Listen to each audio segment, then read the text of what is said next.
卫生福利部统计，咱国内有身心障碍手册慢性精神疾病患者已经超过13万人哦。新的精神卫生法上紧今年底会实施。卫生福利部嘛表示讲，未来来加设一寡社区的心理卫生中心哦。严重的病人强制住院，嘛来解讲爱经过法院来裁定。 2019年7月，台铁嘉义站发生台警察的命案，嫌犯因为有私家失调症，一审判无罪。第2年过了，2021年9月，屏东县一位得到私家失调症的查甫人，因为不办车厢的女店员提醒伊爱挂水烟，唔拿出手甲人拍，一个残忍的要污伊的目睭，震惊社会。为着要量早预防甲治疗精神疾病，卫生部完成修订新版的精神卫生法，上紧伫今年年底进行实施。 精神病人的这个前端的预防能够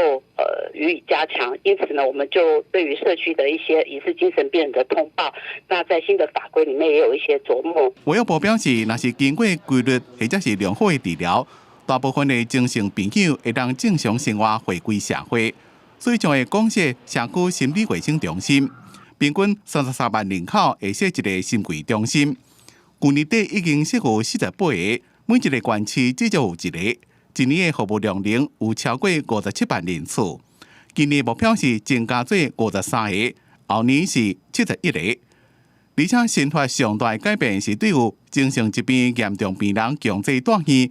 将由即马社区治疗审查会裁定，改做由法院裁定。 有公权力介入，强制住院的这个判定由法院来判定的这个部分的专业度，还有它的这个整个里面的专业知识的部分，那其实呢，我们有待于这个跟比如说法界人员来做一个很好的沟通。根据卫生部的统计资料，国内领有身心障碍者手册慢性精神疾病患者已经超过13万人，其中要加8成5是住伫咧厝内，表示。 厝内人是负担着正沉重的照顾压力，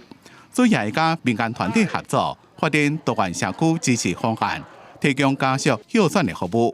因若强制住院的部分，因为也会甲司法院看护会合作，上紧明年第2季才会实施。记者综合报道。